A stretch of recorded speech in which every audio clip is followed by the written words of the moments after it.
connais que le français. Écoutez bien, mes amis, on ne va pas après. Sache que les mondes et les créatures possèdent tous une stature et une morphologie spécifique. L'espèce du lion, par exemple, se distinguera de celle du mouton par sa force physique et la morphologie de ses membres, ainsi que par sa voix. Ajoutons qu'au sein d'une même espèce, celle du lion en l'occurrence, les spécimens différents les uns des autres. En outre, pour l'ensemble des créatures, ces différences sont donc inscrites de manière allusive dans la forme des lettres de la Torah et leur combinaison. C'est pourquoi celui qui méritera de comprendre la Torah découvrira des allusions aux différences entre les créatures. Il saisira également le point qui les unit, en l'occurrence leur origine et leur finalité.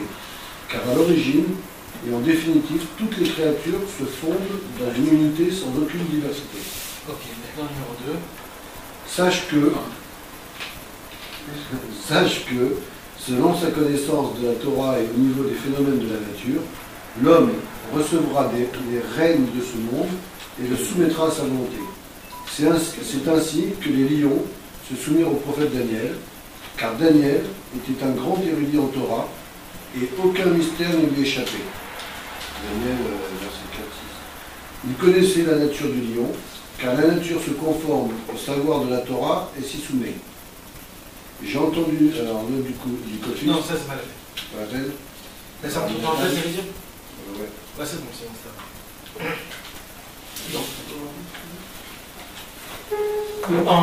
En résumé, d'accord?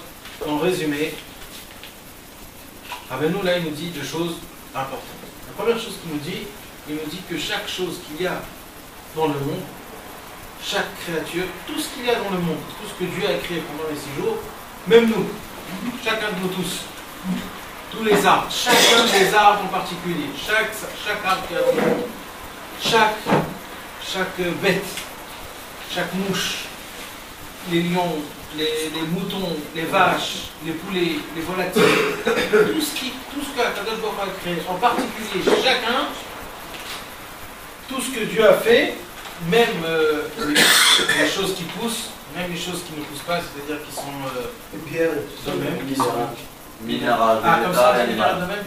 Ça fait des années que j'ai appris le nom-là. Tout ce qui est minéral, Animal et végétal.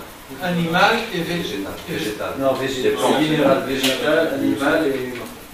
Végétal, c'est les plantes. Les Ah, arbres, végétal, comme ça on dit, je savais pas. Les végétaux. Tout ça. les minéraux, les végétaux. Ok, donc toutes les 4 espèces qu'il y a dans le monde, Rabbeinu il nous dit que dans le monde plus haut, c'est-à-dire dans les sphères qui sont plus élevées, chacun en particulier, pas tous les lions, chaque lion, chaque homme, chaque mouche, chaque chose, il a un monde qui lui appartient. Un monde en entier. Maintenant, ce monde-là, c'est pas un monde où on habite dedans. Ça marche pour l'homme? Pour tout, pour toi, pour chacun. Chacun. Toi, tout seul à toi, tu as ton truc à toi. Chacun de nous tous, pour l'homme, pour les hommes, chaque créature que quelqu'un de a créé pendant les 6 jours, il nous dit, rappelez-nous, qu'il a un monde à lui spécial. On dit en hébreu, Koma miyuchedet ou binyan miyuchad. Un étage rempli et un building.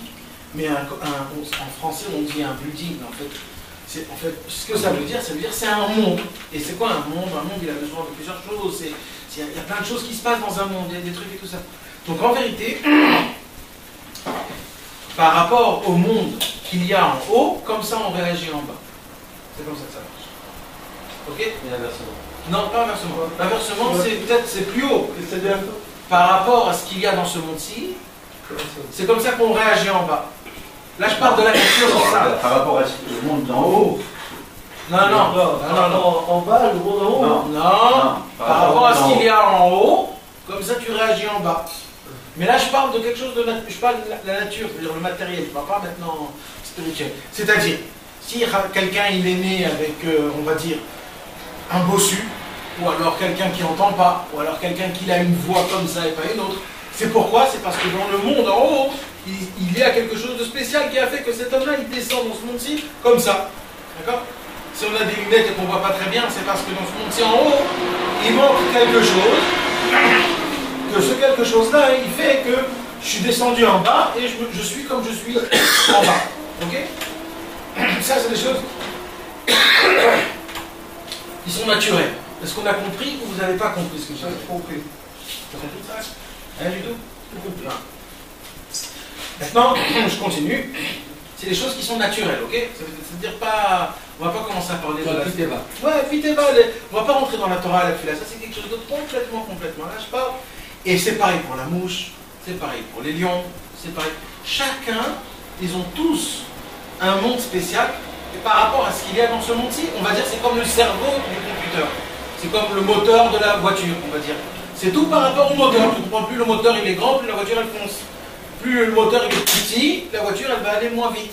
Mais le reste, c'est la même voiture, c'est juste le moteur qui change. C'est un moteur de 2500 ou c'est un moteur de 3200, ça dépend, tu comprends? Donc tout c'est pas. C'est-à-dire en fait ça dépend de ce qu'il y a dans le ciel, dans le monde. Et en vérité, et ça c'est important que vous sachiez, en vérité, le vrai nous, c'est ce qu'il y a en haut. C'est pas ce qu'il y a ici. Le vrai nous. Le vrai nous, comme chacun on est, la Neshama à nous, c'est ce qui se passe en haut, pas ce qui se passe en bas. C'est ça le vrai nous. Mais le problème, c'est que parce qu'on est descendu dans un monde-ci, on est complètement matériel et qu'on veut kiffer. On est là et en plus on ressent tout, on voit, on a des amis et tout ça. Donc le problème, c'est qu'on croit qu'en vérité, notre vraie vie, il est là en bas, ici, par terre. Mais en vérité, le vrai nous, il se passe en haut. Maintenant, si en haut, Shalom, il y a quelque chose qui s'est passé, et qu'il s'est passé quelque chose, c'est pour ça qu'en bas, après, on devient, ou alors on tombe malade, ou alors on perd de l'argent, ou alors on gagne quelque chose de bien. Parce qu'en fait, c'est pas ce qui s'est passé ici, c'est ce qui s'est passé en haut, en vérité. Et en haut, il se passe exactement tout ce qui se passe ici en bas, en vérité, il se passe en haut. Et tout ce qui se passe en haut, l'effet, il descend en bas. Et c'est ce qui se passe ici, en fait, tout ce qui se passe dans ce monde-ci, c'est l'effet de ce qui se passe en haut. Est-ce qu'on a compris tout ça? Maintenant, c'est écrit dans la Gemara. La Gemara nous raconte que sur chaque plante qu'il y a dans le monde, il y a au-dessus d'elle un malach. Que le malach, qu'est-ce qu'il fait ce malach? Il tape sur cette plante et qui lui dit pousse, pousse, pousse. Alors, en vérité, c'est quoi c'est quoi le monde de cette plante? En fait, c'est le malach. Okay? On dit un monde, mais c'est en vérité, le mot monde, c'est pas ça en vérité, ce qui définit la chose elle-même. En fait, c'est ce qui définit, parce qu'en fait, il n'y a pas de mots, ça dépend, ça change à chaque fois. Ouais, c'est ça, on dit en haut. Ouais, des mondes, c'est pas des mondes. Ça veut dire, on va dire ça juste comme ça pour le dire, mais en vérité, ça change, d'accord? Et en vérité, qu'est-ce qu'il y a? Sur chaque chose, pour ce qu'on a dit tout à l'heure, le végétal, animal, minéral et humain, sur ces quatre choses-là, chacun de ces quatre choses-là, on a tous une étoile qui nous appartient. Ça s'appelle le mazal. Parce qu'on dit mazal d'or, mon mazal à moi c'est ça, mon mazal à moi c'est ça. On a tous notre mazal. Et au-dessus du mazal, au-dessus de cette étoile, on a le malach. Un malach. Chacun de nous tous, chaque chose, chaque fourmi, chaque mouche, chaque bête, tous, on a tous, à Kadosh Baruch Hu a créé à tout le monde, à chacun, une étoile, c'est-à-dire le mazal, et un malach qu'il fait... Ouais, mais on va pas rentrer dans tout ça, mais ça veut dire, ouais, c'est quelque chose comme ça. D'accord? C'est les mazalot et Yetzira, c'est les malach. Et c'est ça en fait, donc chacun de nous tous, on a ça. Maintenant, tout ce qui se passe... Maintenant, on a le mazal et le kochab. Mazal et le kochab. Le mazal et le malach. Le mazal et le malach. Et même les goïms, hein. Même les goïms. Non. Le kochab c'est le mazal, mais c'est pour parler en pigashmiut, c'est une kochab. Mais ça c'est même les goïms. Maintenant, on va parler vraiment très bas, c'est-à-dire on va parler très naturel, ça veut dire sans rentrer dans le truc. Si par exemple quelqu'un il a besoin de quelque chose, d'après la nature, pas d'après la providence divine, d'après la nature, comment ça se passe? C'est que son mazal, il doit être quelque part pour qu'il puisse briller. Et pour qu'il puisse briller, il faut que c'est cet ange-là qu'il a un lien spécial avec ça et qu'il le fait faire briller. Et quand il le fait faire briller, grâce à ça, ça nous fait briller à nous. Et nous, on a un mazal qui est bien. Et quand il n'est pas dans un endroit spécial, alors le mazal, il est éteint. Et le malach, il n'est pas là-bas. Donc, on n'a pas de mazal, on n'a rien. C'est comme ça que les bonnes choses se passent et les mauvaises choses se passent. La nuit, par exemple, pourquoi il fait noir et pourquoi tout le monde veut dormir? Parce que la nuit, le malach, il retourne en haut, chez Dieu. Et quand il retourne chez Dieu, donc le mazal, il s'éteint, donc il n'y a plus rien. Donc nous, on est presque, on va aller dormir, parce qu'on n'a aucun lien. Pareil pour, par exemple, les sadot, comme on dit, les champs. Il y a l'été, l'hiver, l'automne et le printemps. C'est quoi ces 4 saisons-là? C'est des saisons que ça dépend du mazal et du malach. Il y a des fois quand il remonte en haut dans le ciel, le malach, alors c'est l'époque de quand l'hiver, quand tout est mort, il n'y a plus rien, c'est terminé. Après petit à petit le malach il revient, il redescend. Alors le mazal il commence un peu à éclaircir. Quand il commence un peu à éclaircir, on voit dans le printemps que tout commence à un peu repousser. Après il y a l'été, tout commence à donner des fruits. C'est tout ça en fait, c'est quoi? C'est le travail des anges et des malachim et de tout ça. Ok? Et comme ça marche avec nous. Quand des fois on est comme ça ou comme ça veut dire en fait, il y a un lien. Maintenant, pourquoi tout ce que je vous explique? Parce qu'en vérité, d'où c'est quoi le shoresh, la racine de tout ce qu'on vient d'expliquer? En vérité, qu'est-ce qui se passe? Je répète encore, ce que je parle, c'est rien que la nature, ok? C'est pas la providence divine. C'est la nature, comment Dieu a créé depuis les 6 jours, les choses comme ça, il a dit que ça doit se faire. Maintenant, ce qui se passe, c'est qu'en vérité, d'où vient cette force de faire créer nous-mêmes, de nous donner à vivre, de nous donner l'envie de manger, l'envie de dormir, l'envie de se marier, l'envie de vivre. Et chaque fruit, chaque arbre, un arbre, quand le printemps, quand l'hiver il vient, il meurt. Il meurt. C'est comme un homme qui meurt. Est-ce qu'on a déjà vu un homme qui meurt et après qui revit? On n'a jamais vu ça. Et c'est quoi hein, des fleurs et des plantes et tout ça? C'est quelque chose qui meurt. Il meurt, il n'a plus rien, c'est terminé. Tu les vois, il n'y a plus rien. Et tu vois que d'un coup, il renaît. Quand le printemps il vient, tout commence à refleurir et tout ça, des choses. On peut prendre même, on peut déraciner même un arbre, de le laisser, on va dire même 1, 2, 3 mois comme ça, et on va le replanter dans une autre terre, et il va revivre. Il va revivre. On peut prendre même des poissons, les enlever de l'eau, même quelques temps qui ne peuvent pas respirer, et quand même on les remet, et d'un coup, tout ça en fait, c'est quoi? C'est parce que en la racine de quoi? C'est quoi la vie en fait? C'est quoi la vraie vie? La vie. C'est quoi?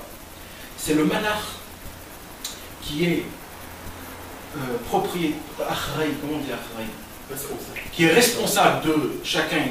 Dieu nous a donné un malach à nous tous. Donc le malach il remonte chez Dieu, il dit Hachem, voilà, je suis le malach de Nathan, j'ai besoin de lui donner la liste. Il doit respirer, il doit manger, il doit boire, il doit dormir, il doit faire ça. Et tous les jours il revient et il nous donne l'éjection de tout ce qu'on a besoin. L'injection pour moi, pour les mouches, pour les abeilles, pour les trucs. Et tout comme ça, ce train, ce système de toute la vie, comme ça se fait. C'est qu'il y a un moment spécial où le malade être l'ange de la bouche. Et qu'est-ce qui se passe? Donc il y a en fait, c'est quoi? C'est l'ange qui remonte chez Dieu et qui nous donne, et il prend de Dieu ce qu'il a besoin pour nous, et il nous donne, et c'est comme ça que le système de la vie, il marche. Jusqu'à maintenant, tout ce que je vous ai expliqué, c'est écrit dans la Gemara et dans les Midrashim. Ok? Ah, on va rentrer un petit peu plus profond. Rabbeinu, il rentre dans ça, et il vient, il commence à nous dire quelque chose de merveilleux. Il nous dit en vérité, c'est quoi un ange? Un ange, c'est quoi? Il dit Rabbeinu, un ange, c'est un esprit. C'est un cercle. C'est ça un ange. Un ange, c'est un cercle. C'est un esprit. Mais en vérité, ce qu'il reçoit de Dieu, c'est une chokma, c'est un cercle. Et l'ange, il fait descendre ce cercle dans le mazal, et le mazal, il fait descendre. Maintenant, il nous dit Rabbeinu, pourquoi on doit passer par tous ces endroits-là? Par le mazal, par les étoiles, par l'ange, par le truc. Pourquoi passer par tout ce système-là? Venez, on va directement chez Dieu. Directement. On va chez Dieu, on reçoit tout de Dieu et on redescend. Pourquoi il y a un système que je dois passer par le mazal et pour ça, Il dit Rabbeinu et ben Béhémet. Ça veut dire quoi quand un homme il passe directement vers Dieu? Ça s'appelle le contre-nature. Negedateva. C'est-à-dire, un homme par exemple, il est malade, il a une maladie. Et il va chez le docteur lui dit écoute, il n'y a aucun problème, je vais te donner des cachets, c'est des antibiotiques, tu en prends 2 semaines, après 2 semaines, tu vas te sentir très bien. La maladie va partir. Ça, c'est le naturel. Ça veut dire quoi? Ça veut dire que cet homme-là, il est parti. En vérité, c'est quoi? C'est que mon ange à moi, il est parti chez l'ange du docteur. Et il a dit à l'ange du docteur, écoute, je ne vais pas aller déranger Dieu, alors je te dérange toi. Est-ce que tu as un remède pour moi? Il dit, oui, j'ai un remède pour toi. Alors viens. Et on fait des échanges de remèdes, et il redevient Barry. Il devient comme il faut. C'est ça, en fait, ce qui s'est passé. Mais Rabbeinu, il nous dit, non, moi, je veux passer directement avec Dieu. Je ne veux pas passer par des circuits et des systèmes.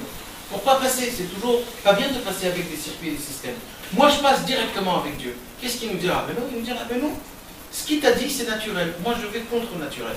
Je vais directement vers Dieu. C'est quoi Dieu? Dieu, c'est lui qui a créé la nature. Mais le vrai monde, il n'est pas naturel. Donc, quand je vais vers Dieu, c'est du contre-nature. Ça veut dire que je vais faire des choses qui sont complètement à l'envers de ce que je veux comprendre. Complètement à l'envers.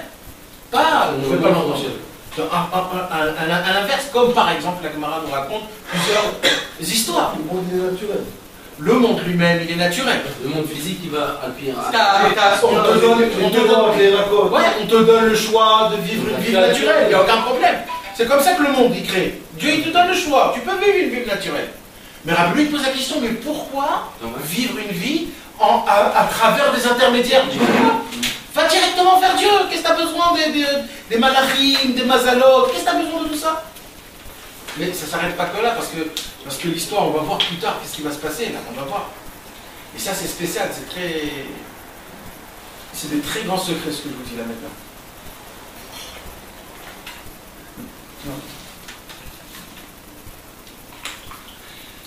L'Agmara nous raconte, par exemple, Rabbi, si je me rappelle bien, c'était Rabbi Yosef Kisma. Je ne me rappelle plus c'était qui. Le rêve Shabbat, il n'avait pas de quoi allumer ses bougies. C'était qui? Rabbi Chaim Ben Dossa. Rabbi Chaim Ben Dossa, il n'avait pas d'argent pour allumer des bougies. Et sa fille, elle vient. Elle dit, papa, on n'a pas d'huile d'olive. Qu'est-ce qu'on va faire pour allumer les bougies de Shabbat? Alors qu'est-ce qu'il a dit Rabbi Chaim Ben Dossa? Il a dit, celui qui a dit que l'huile d'olive allume, il va dire que le vinaigre peut s'allumer. Et le vinaigre, avant, c'était quelque chose que tout le monde avait, puisque c'était du vin, et le vin, c'était la seule boisson qu'il y avait. Donc, qu'est-ce qu'elle a fait, sa fille? Elle a pris du vinaigre, elle a mis, et ça a allumé, normalement. Ça s'appelle quoi? Du contre-nature. Ça s'appelle, qu'est-ce qui s'est passé, là, maintenant? Non, c'est pas un S. Ah, c'est pas un S. C'est ce qu'on vient d'expliquer, là, tout ce qu'on vient d'expliquer. Et ça sera Rabbi Chaim Ben Dossa, il a dit, moi, je veux pas passer par la nature, par le malach et le korah. Il a dit, moi, je veux faire un petit détour, je vais aller chez Dieu direct. Et comme Dieu, lui, il n'a pas de nature, il est contre nature, en gdarim, en siagim, il n'y a pas de barrière, il n'y a pas de loi, donc tout ce que tu veux, tu l'as, tout de suite. Mais ça veut c'est quoi la différence avec un S? Non, ça ne veut pas un S. Ça va contre nature, alors c'est quoi alors? C'est pas d'accord, ça ne veut pas de la Hashgacha. Hashgacha. On sait pas un S alors. Un S, c'est une autre histoire, ça c'est quelque chose. Un S, c'est global. C'est t'as pas pris. Un alors. S, c'est quelque chose que tu t'attendais pas. Voilà. C'est que tu pas toi qui l'a fait. C'est Rabbi Chaim Ben Dossa, c'est lui qui l'a fait. Un S, c'est quelque chose qui te donne Dieu comme ça. Sans que tu le saches, un cadeau. Une explosion. Toi, tu te dis, mais quoi? Ça, c'est un S. T'as rien fait pour. T'as compris? T'as rien fait pour. Pitom, il s'est passé quelque chose. Merci mon Dieu, mais c'est d'où Moi, je crois qu'un miracle, c'était quelque chose qui était au-dessus de la nature. Non. Ça s'appelle de la Hashgacha Shlema. Comme ça a été rappelé dans l'écoutement. Ça s'appelle de la Hashgacha Shlema. Sinon, on n'aurait pas le droit de faire ça. D'attendre des choses, ce qu'on vient de dire. Parce que Rabbeinu, il nous dit de vivre d'après le contre-nature. Le contre-nature, c'est que des nissim, on n'a pas le droit de faire des nissim à Dieu. Tu dis, ouais, je fais ça. Parce qu'on te prend de tes srouillottes. On n'a pas le droit de demander à Dieu, Azisman Hannes. On n'a pas le droit. On n'a pas le droit de faire à la force qu'il y a un miracle. Dieu, je t'en supplie, fais-moi qu'il y ait un miracle. On n'a pas le droit. Si Dieu il donne, s'il donne. Alors, tu viens de dire que ça s'appelle C'est pas un un peu S. con. Ça fait pas un S. Alors si nous, quelqu'un de nous maintenant il veut faire comme ça, lui, comme ça, je veux dire, voilà. Tout avec Dieu. J'ai pas d'huile, à Hachem, voilà, allume. Ça va brûler. Tu peux essayer. Non. Et tu as de la moula, tu vas faire les ça va allumer, mais là ça va Il allumer. faut qu'on soit bien dans les circonstances. Il faut On ne va pas pas s'amuser. Non, c'est sûr. Il faut que, si vraiment t'as pas, quoi, je veux dire. c'est de ça qu'on va parler. C'est de ça qu'on va parler. הסיגרטין עד לאמונה. באמת, que c'est toi chez moi. Ça va m'aider. Ouais, bien sûr. Normalement, ouais. Ah oui, normalement, oui. Mais on va quand même. Mais tu sais quoi, normalement, ça doit se passer même sans Emouna, d'après ce qu'on dit. Ouais. Parce que c'est juste un fil. Tu coupes le fil, tu dis maintenant ce fil-là, je le mets directement là. Donc c'est pas maintenant un système. C'est vrai que tout il faut d'Aïmouna. Mais là, ce que je parle, là, c'est quelque chose d'autre. D'accord? Donc, le fil là, tu déplaces tout et dessus sur l'Aïmouna. Ce fil là, c'est de l'Aïmouna. Non, c'est pas d'Aïmouna, c'est toi. C'est toi-même, ce fil. C'est toi-même. Dessus, tu vas dessus, tu achètes. Ouais, mais c'est un bitoul. C'est Oui, pas mais Aïmouna, c'est un Si bitoul. tu vas tout de suite chez Hachem, c'est ce qu'il veut Hachem. C'est le but de Ce qu'il demande. Ouais, bon, c'est bon, toujours on revient à l'Aïmouna, mais ça veut dire. puisque ce que tu dis est la nature, là c'est pas la nature. Ouais, d'accord. En fait, c'est la FKO. C'est pas de la FKO. Non, c'est une private de FKO. Mais attendez, là on parle, on n'a même pas encore le truc. Venez d'abord, on termine l'histoire. Donc ça c'est le premier. Maintenant il continue Rabbeinu Akadosh et il nous explique quelque chose de spécial.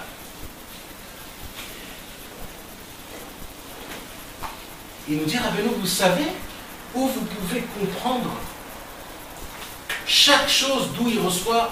Il nous dit, Rabbeinu, qu'il y a une possibilité de moi, en étant moi, j'arrive à monter de niveau et à voir l'ange, par exemple des bêtes, ou des volatiges, ou alors des mouches, ou alors des volatiles. De chacun, je peux voir l'ange de chacun, et je peux prendre le cercle, et je peux apprendre le cercle de ce malheur. Ça veut dire que je peux comprendre toute la vitalité de la chose elle-même. Comment fonctionne par exemple le lion, pourquoi il est rond, pourquoi il a des cheveux comme ça, pourquoi quand il parle il réagit, pourquoi il rugit, pourquoi c'est le roi de tous et la vache, et tout ça, ok? Je peux arriver à comprendre. Ah, je suis là. Quoi? Donne-moi le copain. C'est bon. Rabbeinu, il nous dit que c'est quelque chose qui n'appartient pas que à toi. Un homme, il a une possibilité de comprendre, de voir cet ange. Pourquoi c'est... Et au moment où tu vois cet ange-là, tu comprends tout. Et tu peux même créer un lion. Pourquoi? Parce que tu connais tout. Parce que toute la vitalité, tout, tu peux tout faire. Parce que toute la vitalité, je te dis que tout ce qui se passe, c'est par rapport en haut. Si maintenant tu es arrivé à cet endroit-là, et tu le connais, tu sais de quoi ça parle, donc tu sais comment ça se passe, donc tu peux tout faire. C'est pour ça que... Bon, je peux dire. C'est pour ça que quoi? Que Daniel, il a été sauvé des lions. Ouais, il n'y a pas que ça. On va arriver encore plus loin. On a parlé de Daniel, c'est Ouais. Et vous avez compris dans ce que... Vous avez compris? Hein? C'est pourquoi c'est tout. Alors voilà, de ça on va parler. C'est tous les tzadikim qu'on voit.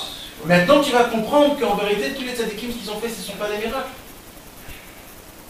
Quand Abraham Avinu il est rentré dans le feu et qu'il n'a pas brûlé, c'était pas bien sûr que c'était un miracle, c'est pas un miracle. Mais non, c'était pas un miracle. Il a maîtrisé le feu. Il a pas il a Par le lance. exactement. Il a vu l'ange du feu. Il a dit à l'ange du feu, tu sais que moi je suis plus grand que toi, l'ange du feu? Alors l'ange du feu lui a dit, mais pourquoi tu es plus grand que moi? Alors il a dit, parce que moi, je vais directement vers Dieu. Toi tu puises de Dieu, mais moi je vais directement vers Dieu. Moi j'ai pas besoin de cet ange-là. Il dit, ah ouais? Donc tu puises là où je puisse? Donc c'est toi le maître. Qu'est-ce qu'il faut que je fasse? Je te brûle pas? Je te brûle pas? C'est ce qui s'est passé avec Hanania, Michel, Azaria. Ça non. Parce qu'ils ont demandé est-ce que je fais une mission de dépêche, ils m'ont répondu si tu fais une mission de dépêche, je ne pose pas la question. C'est pas sur ça que ça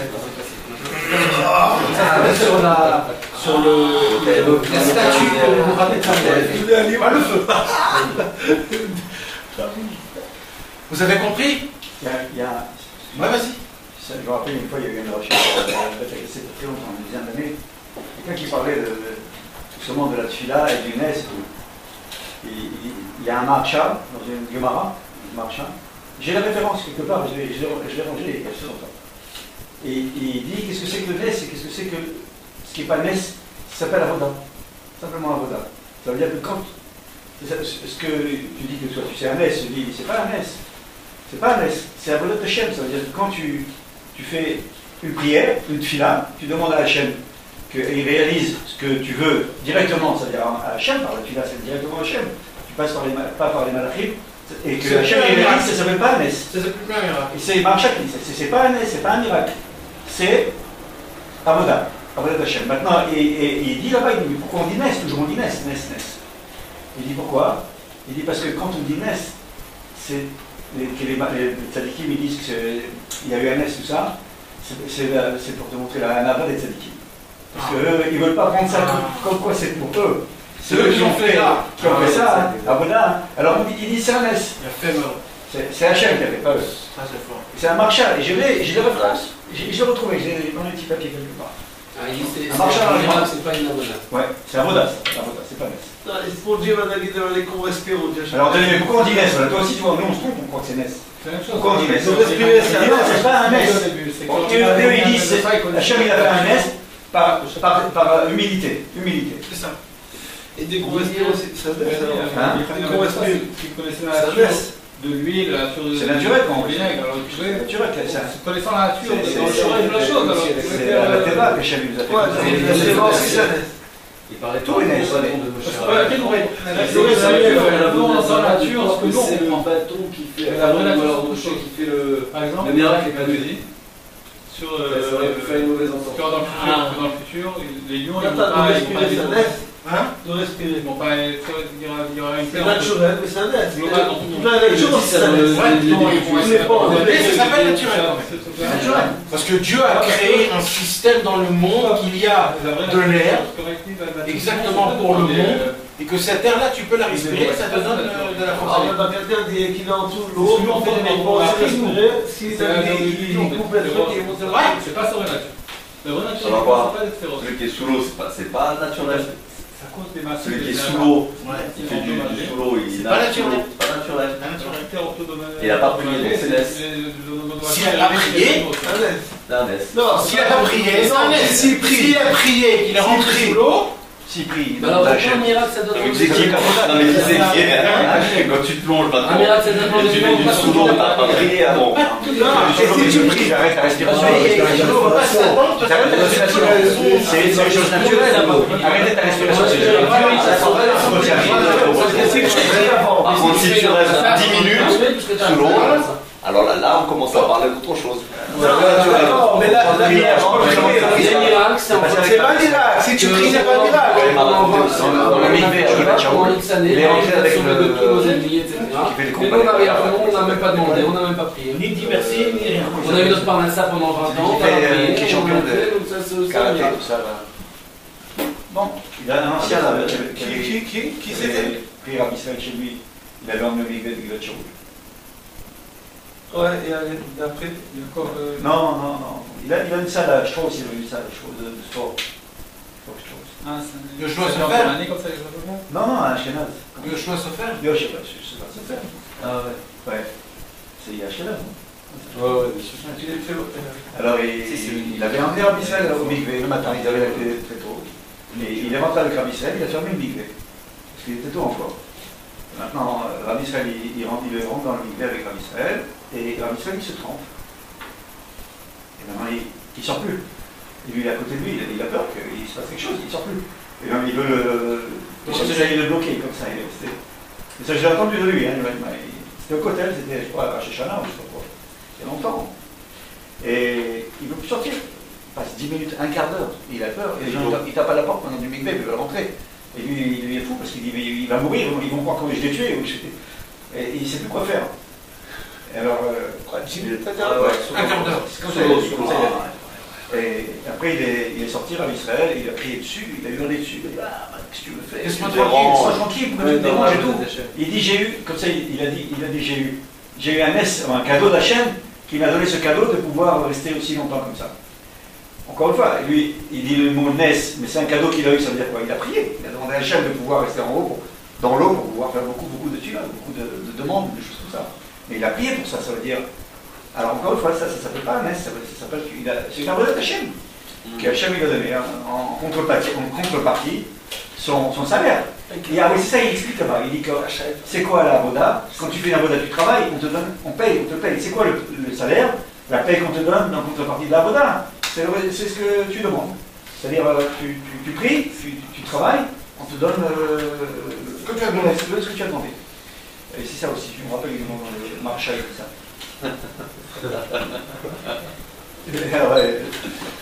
Ouais, les choses. Non, je l'ai dit tout à l'heure sur le sujet de la nature, parce que à propos du futur, לא יראו ולא ישחטו בכל הקודשי, כי מלא הארץ דעה את השם כמים לים נכנסים. Dans le futur, il va se dévoiler le Béat d'Hachem, et alors il n'y aura plus de cruauté.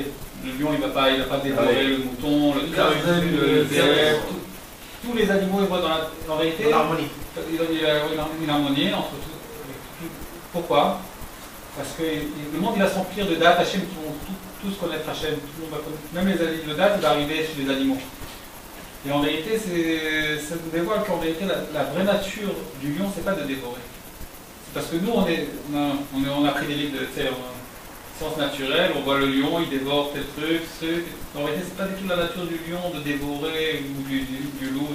Leur nature, c'est pas du tout ça. C'est à cause de nos actions à nous, parce que nous, on a endommagé, alors l'endommagement il est arrivé chez les animaux. Mais tu vois qu'il y a des gens qui là-bas, la création des animaux, ils n'ont pas été faits pour ça. Si Adam il n'avait pas fauté, Adam il a changé tout ça. Si Adam il n'avait pas fauté, alors la nature les animaux ils n'ont plus peur de lui, parce qu'il a commencé, il le voyait comme un animal. Et auparavant ils avaient peur de lui, les animaux. Et alors, ça descendu de niveau. Ils ont vu comme un animal, donc ils ont pu. Tout ça, c'est l'endommagement des hommes. C'est ça. Il y a plein de bêtes, hein. Faut faire attention. Ouais. Plein de bêtes. Des petits bouchons. Non, mais je sais. C'est une on a ouvert les fenêtres. Ils sont venus entendre le chiot. Ils ont un monde entier. C'est des chameaux. Ouais, des chameaux. Je sais pas c'est qui. Donc en fait, la nature, nous on appelle ça nature, mais la vraie nature, c'est ça. C'est que. Sinon, on doit vivre. Celui qui a dit à l'huile de brûler, il dira aussi. Mais Tartès, la bonne attachement, qu'est-ce qu'on doit en déduire de ça? Attends, on vient à peine de commencer. C'est ça, le tzadikim, les grands tzadikim comme Daniel et comme. On n'a même pas Si vous connaissez la nature de l'huile et la nature du vinaigre. Vous allez au côté après? Non, c'est ça, je prends le bus, le dernier bus, c'est pas le dernier bus. Le dernier bus, il a minuit. Minuit, en bas là? Non, t'es sûr qu'il a minuit? Vous connaissez la chose dans C'est bon, bah, j'ai vu de l'avril, il y a au moins minuit. Bon, lui, il m'a ce mariage, j'ai entendu, je sais pas par où il va. Non, pas le Gadrin. Égal, normal, je vais te demander. Comme ça. Si vous n'avez pas envie, il y a un date comme ça qui permet. On a plus Il chauffe tout le monde, mais après. de toutes les maladies. Il dit mieux plus, il y a une sagesse qui te permet de ne plus manger. Tu fais vivre. Ouais, c'est ça, c'est pas un truc comme ça. Il y a une sagesse. Que de sagesse, c'est ça ta vie. Tu n'as pas besoin ni de boire, ni de manger, ni de dormir, ni rien. Mais c'est pas complètement ne pas manger. C'est-à-dire que tu peux te Mais c'est suffire. brouillon comme ça, parce que moi Non. ça m'intéresserait pas de servir Dieu comme ça. Non, mais si tu peux. Parce que je peux faire aller dans la forêt et dire mon Dieu, papa, j'ai besoin de ça. Oh, je voudrais être C'est-à-dire ça, quoi. En réalité, tu peux vivre avec très peu. Maintenant, si je ne l'obtiens pas, ça veut dire que. Alors, je gouverne pas les anges, c'est ça en fin de compte. C'est pas ça l'histoire. L'histoire, c'est d'avoir un Avec lien. Dieu, il m'entend quand même. Ouais, mais l'histoire, c'est d'avoir un lien avec Dieu à 100%. Sans passer par les anges. Sans passer par rien. Ah oui, mais Tartès, les anges, ils m'en empêchent alors? C'est pas dit qu'on empêche, c'est Dieu qui a voulu que ça soit comme ça. D'accord, alors, et comment je fais pour me débarrasser du joug des anges? Ça se rapporte à la Torah, du quotidien? Attends. Il faut briser ta nature. Chacun veut briser sa nature pour que chacun brise la nature. La question, c'est est-ce que toi tu es prêt à ça? Qu'est-ce que ça veut dire? Tu t'assois là, tu as envie de boire le zéro. D'accord? Maintenant, je laisse que Dieu me donne à boire le zéro. J'attends. C'est ça que ça veut dire en vérité. Est-ce que tu es prêt à ça? Parce que la nature, elle a fait que tu prends ta main et tu bois. Mais moi, non. Moi, je suis soumis à Dieu. Dieu, voilà, c'est ça que j'ai envie. J'attends. Tu veux goûter sans. Non, pas du tout. Il se passe quelque chose, on va te donner. Quelqu'un il va venir, tu vas venir, tu vas dire tiens, Yitzhak, bois. C'est ça qui va se passer. Mais toi tu fais rien. Toi tu es méfoutal. Tu t'annules à Dieu. L'histoire de. Hachem il met tout en place pour toi. C'est ça qu'il met tout en Le place. religieux, il passe. C'est ça, le Tartès. Il voit une pièce Il d'or. met tout pour toi en place. Il voit une pièce d'or par terre. C'était un Rabbi Shushan, non? Non, je sais plus. Je crois que c'est un religieux, je suis pas sûr. Il voit une pièce en or par terre. il passe, il va pour la ramasser, puis au moment de la ramasser, il se dit non, si Dieu veut que je l'aie, je l'aurai. Et il la laisse. Et il s'en va. Et juste après, il y a un chassid qui passe, et lui, il trouve la pièce. Donc il prend la pièce, mais lui, il est riche. Il dit qu'est-ce que je vais en faire? Premier tel Racham que je vois devant moi, je lui donne. Il ouvre la porte du Beth Knesset, il rentre et il l'utilise devant, il lui dit tiens. Ça, cet homme-là, et si tu parles de lui, je vais te raconter encore Rabbi Zoucha, si les gens connaissent l'histoire. Rabbi Zoucha, chaque matin après sa prière, il n'avait rien de quoi manger ni de quoi boire parce qu'il n'avait rien. Rien, mais quand on dit rien, ça veut dire rien. Et après la prière, il était mécapel, c'est fini, son tali. Maintenant, il disait Hachem, Zoucha a faim. Ouais. C'est tout. Zoucha a faim. Et il allait étudier. Et à chaque fois, il y avait quelqu'un qui venait et qui lui apportait ça à de Boker pour lui et toute sa famille. Un jour, il s'est dit ouais, Rabbi Zoucha, il dit ça parce qu'il sait que je vais lui apporter mon de Boker. Mais si j'arrête la Boker, on va voir comment il va réagir. Qui c'est qui a dit ça? Le mec qui lui apportait chaque matin la Boker. Alors il s'est dit demain, je lui donne pas son déjeuner. On va voir ce qui va se passer. Ouais. Rabbi Zoucha, il aimait qu'appelle le truc. Il dit Ribono shel olam, Zoucha a faim. Et il va étudier. 1 heure passe, 2 heures passe, 3 heures passe, et lui il s'en fout complètement. Et le shamash il attend pour voir ce qui se passe. Il y a quelqu'un de très loin avec une calèche qui vient remplie d'en manger. Il dit Rabbi Zoucha, je te cherche, ça fait trop longtemps. J'ai plein de manger à te donner. Où je te mets tout ça? Et le shamash il se fait comme ça, il dit tu vois, même si moi je ne lui donne pas, et je vais te raconter encore plus que ça. Il y avait un moment où il n'avait pas de shamash. Il n'avait pas de shamash. Et il a dit, il est sorti dehors, il a dit, il n'y a rien à la maison. J'ai faim. J'ai faim. C'est ce qui s'est passé pendant 4 mois de ces 2 dents-là qu'il avait. D'une sortait du lait et de l'autre sortait du vache, du miel. Pendant 4 mois. Pendant 4 mois, d'une dent sortait du lait et d'une dent sortait du vache. Il y en a qui disent que Dieu a fait faire pousser ses seins. Je ne sais pas si... Un sein il avait du lait et un sein il avait du miel. C'est comme il y a des gens qui disent que ça, il y a des gens qui disent comme ça. Imagine-toi. Pourquoi? Parce que c'est un homme qui vit, qui est complètement au-dessus de la nature. C'est la nature qui se plie devant lui. Qui te dit, qu'est-ce que tu veux? Dis-moi. Parce que tous les anges, lui il a déjà tout compris comment tout le système marche. Donc, les anges... Et regarde ce qu'il lui a fait, il lui a fait dans son corps. Dans son il corps. n'a plus besoin de rien du tout pendant 4 mois. Et je crois, si je me rappelle bien, que c'est lui qui a demandé d'arrêter ça. Si je me rappelle bien. Parce qu'il voulait que ce soit quelque chose de normal, mais que ce soit... Et tu t'imagines que Rabbi Nathan, quand il a cherché un rabbi, il est parti vers lui, ouais. Ça lui a pas suffi, jusqu'à qu'il trouve Rabbi. De quoi j'ai pas entendu? Il est passé par lui, le Rabbi Nathan.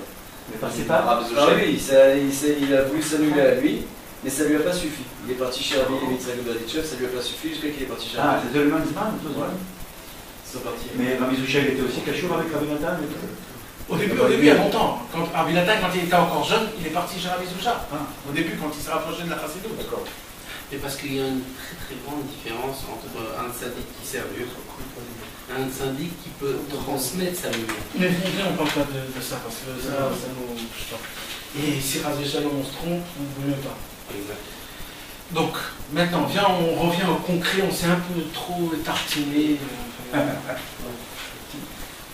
On va revenir au concret. Rabbeinu, il nous dit, comment on fait, pour nous, des gens qui sont très simples et hyper bas, complètement matériels, comment on peut faire pour arriver à ce niveau-là, d'être complètement vers Dieu. Et au moment où tu es complètement vers Dieu, tous les anges ont besoin de toi. Et tous les anges, ça veut dire en fait le maître de la nature. Il nous dit Rabbeinu qu'en vérité, tout est dans les lettres de la Torah. Les lettres, la forme des lettres de la Torah. Pourquoi le Aleph, il est comme ça, et le Bet, il est ouvert, et qu'il y a un petit truc ici, le Gimel, le Dalet. Toute la forme de lettres de la Torah, dedans ça, c'est une sagesse spéciale, un esprit spécial, que si on arrive à comprendre ça, on peut comprendre toute la nature de toutes les créatures qui puissent exister au monde, et à travers où et comment et quoi, ils arrivent à recevoir leur vitalité de Dieu. Donc tout est dans la Torah. Ça, c'est la première partie qu'on a étudiée dans le Sefer Hamidot. Maintenant, la deuxième partie qui est aussi pareille, et là on arrive au concret. Qu'est-ce qu'il me dit Rabbi Nathan? Il avance. C'est bien la femme avec la hauteur que tout est. tout הכל נמצא בצורה של אותה. בוא אני אקריא לך. והזוכה להבין את התורה יוכל להבין רמיזות כל ההבדלים שבין כל הנבראים וגם ידי התאחדותם, היינו ראשיתם ותכליתם. Tout par les lettres de la Torah, la forme des lettres qu'il y a dans la Torah. Par exemple, le premier lettre de la Torah, c'est Bereshit. Bereshit, elle a une forme. C'est-à-dire quand tu prends le bet avec le resh, c'est une forme. Et avec le aleph, c'est une forme. Pourquoi Bereshit, elle a cette forme de toutes ces lettres-là? Quand tu comprends le mot Bereshit, la forme du mot de la lettre de Bereshit, par exemple, Rabbi Shimon bar Yochai, il a compris cette forme, il a écrit un livre en entier, le Tikkun Zohar. Il a tout compris rien que par la première lettre. Le Gaon de Vilna, il a écrit un livre en entier que sur le point du bet de Bereshit. Le point, même le point. Il y a un point dans le bet, rien que sur le point. Donc ça veut dire en fait tout est dans la forme de toutes les lettres qu'il a dans la Torah. Et entre parenthèses, Rabbeinu il dit que de connaître ces choses-là, c'est quelque chose que même un Ishpashut il peut comprendre. D'un coup il voit quelque chose dans les lettres, ah tu vois ça, rien que de regarder la forme, rien que cette forme de lettres, ça même un homme Pashut, il a dit juste Rabbeinu une seule condition, qu'on ne fait pas exprès de regarder pour comprendre. C'est-à-dire ça vient tout seul. Et tu regardes une lettre, putain tu dis, ça ressemble à ça, peut-être c'est ça, peut-être. C'est que comme ça, pas d'essayer. Il faut pas chercher. Ouais, il faut pas chercher. Tu t'ennuies. Si tu regardes le livre, tu regardes le tour, tu te dis, même dans les Talachot, dans tout. Ah ouais, mais alors faut pas chercher, on n'a pas le droit de chercher. Mais ça veut dire, c'est pour ça, Stam, tu peux regarder les lettres. Non, c'est pas qu'on n'a pas le droit de chercher, c'est autre chose. Non, pas on n'a pas le droit, mais il ne faut pas essayer de chercher. Parce que si tu essaies de chercher, Ça te bloque. Tu peux aussi. Faut pas chercher à comprendre. Il faut regarder et attendre des petits deux. Faut pas forcer, non, faut pas forcer la chose. Faut pas forcer la chose. on va pas faire tout, il y a du Se laisser l'esprit pour comprendre. Il faut regarder et laisser que Dieu dans le médaillé. Tout l'année finie, c'est du médaillé. Le droit d'être plus bonnet, mais interdit de rechercher. Tu forces que le caché l'objet d'arriver à la chose, à comprendre. Si tu veux obtenir, il faut prier. Aide-moi à trouver. Pour maîtriser le lion. En encore, vous donnez des sagas pour. Vas-y, continue. Mes amis, on a bien tenu, il faut tenir jusqu'à la fin parce qu'après On va perdre le fil. Voilà, c'est dommage, c'est l'essentiel, c'est ça. Donc Rabbeinu il nous dit que tout ça, on peut le comprendre par rapport aux lettres de la Torah. Là, Rabbeinu il vient et il nous dit quelque chose de très spécial. Il nous dit, vous savez, Daniel, quand on l'a fait rentrer dans la cage, dans la fosse du lion, comment il a pu raisonner, c'est-à-dire comment il a fait pour que les lions ne le bouffent pas? C'est parce qu'il connaissait la teva, la nature des lions, parce qu'il a connu la nature des lions. Alors il a su faire des choses spéciales pour que les lions ne les mangent pas. Est-ce que vous avez compris? Il a fait des gestes. Comme on a expliqué que en fait ça veut dire quoi? Il a compris, il comprend la nature des lions. Tu sais, comme par exemple aujourd'hui il y a des gens qui font de l'hypnose avec des lions, des trucs comme ça, tu sais, soi-disant. Alors il a fait quelque chose aux lions de la nature et grâce à cette nature-là, j'ai compris. D'abord il faut savoir ce qui s'est passé avec Daniel. Vous connaissez un petit peu l'histoire de Daniel? Daniel, c'était le bras droit du roi Koresh. Le bras droit, c'était le bras droit de Koresh. Koresh, c'était un roi qui était gentil avec les Juifs. C'est son neveu qui a créé le Beth Amikdash, le deuxième. C'était le roi de Madaï, Paras et Madaï, les Perses. Et il a adoré Daniel. Pourquoi? Parce qu'un jour, Koresh, il avait fait un rêve. Et il a dit, je veux qu'on me dise ce rêve-là. Maintenant, il a dit, si je vais dire mon rêve, et chacun il va venir avec son histoire, alors moi, j'ai rien fait avec ça. Chacun il va me dire ce qu'il voit. Alors moi, je veux quelqu'un qui me raconte et mon rêve, et ce que ça veut dire le rêve. Comme ça, je suis sûr que ce qu'il dit, c'est vrai. C'est tous des Brahmanes. C'est tous des Brahmanes, c'est tous des superbes guerriers. Alors, des choses très simples. Alors il a commencé à y aller. Il a commencé à y aller chez ses bras droits, Goy, mais tous ils ont dit, mais tu sais roi là, ce que tu nous demandes, jamais personne nous a demandé quelque chose comme ça, même dans l'histoire il n'y a jamais eu. Paro, il a raconté son rêve à tout le monde. Toi tu demandes qu'on te raconte même toi ton rêve, mais ça n'existe pas cette chose-là. Mais il a dit je m'en fous. Je m'en fous. Je vous tue tous. Il a dit je vous tue tous. Si, personne. Moi je suis le roi. Voilà. Voilà, je vous tue. C'est comme ça. On va dire les morceaux de touche là. Donne-moi le rêve que j'ai pas fait encore. Et dans tous ces bras droits, il y avait Daniel. Daniel, c'était aussi un très grand ami à ce roi. Parce qu'il avait plusieurs bras droits en plus. Il avait le roi. Et Il avait tué tous les bras gauche, je t'en fous, c'est bon. C'est ce qu'il veut. Il tue les lions et tue tout le monde.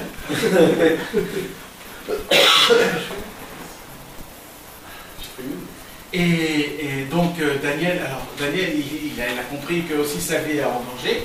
Alors qu'est-ce qu'on fait? Alors Daniel, il avait à cette époque-là, il avait 35 ans.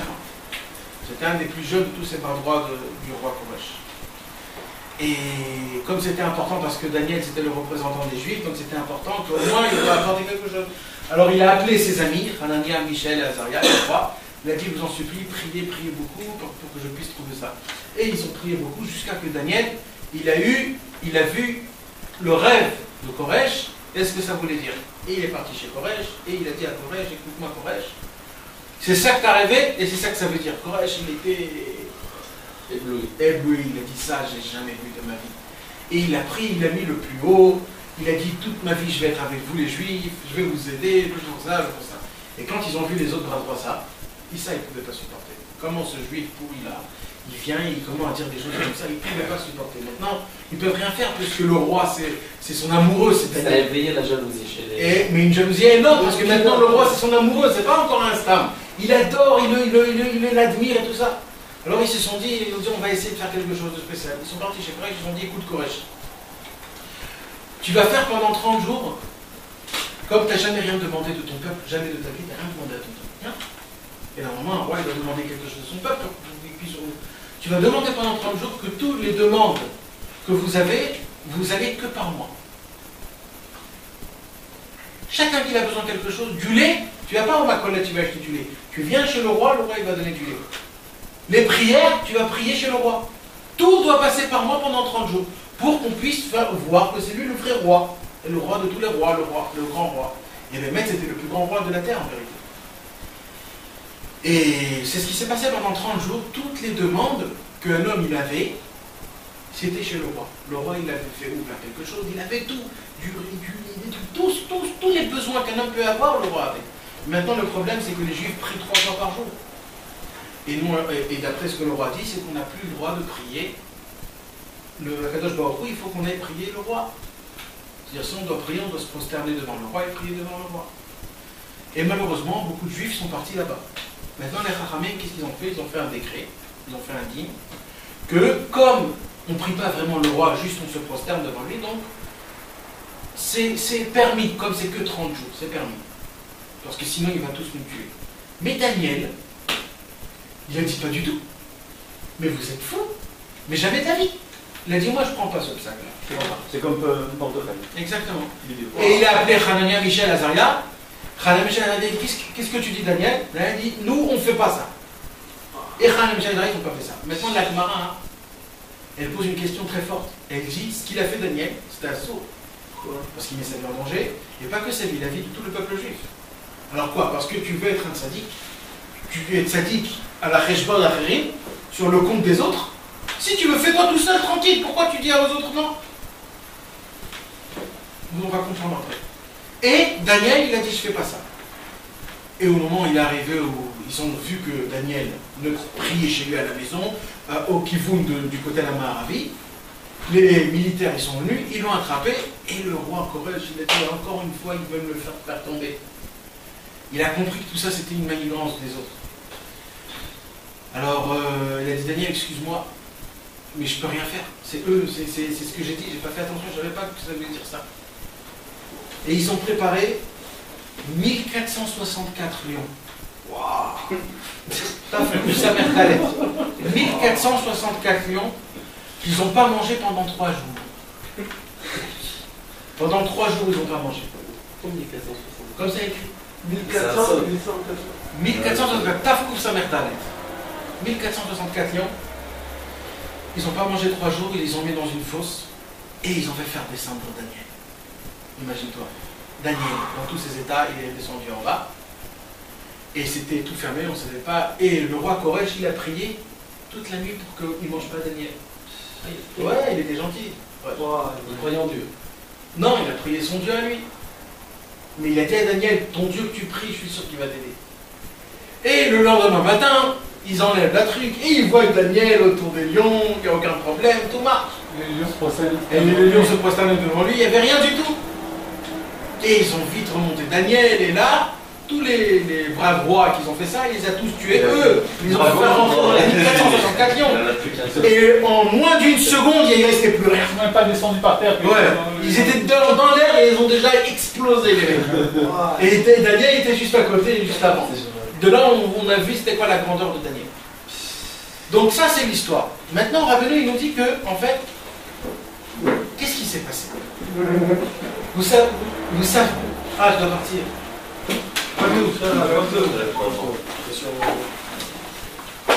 En vérité, qu'est-ce qui s'est passé en vérité? En vérité, il y avait une grande marloquette entre tous les tzadikim et Daniel. Tous les tzadikim, eux, ils ont dit, on doit passer par la nature. On est obligé de passer par le mazal et par l'ange, et après par Dieu. C'est pour cela qu'eux, ils ont dit par la nature. Nous, on va prier 3 fois chez le roi, on va se prosterner devant le roi, après c'est tout, on nous laisse tranquille. C'est comme ce qui se passe dans le monde. Daniel, il a dit, mais vous êtes fous. Mais pourquoi passer par le mazal et par le malach?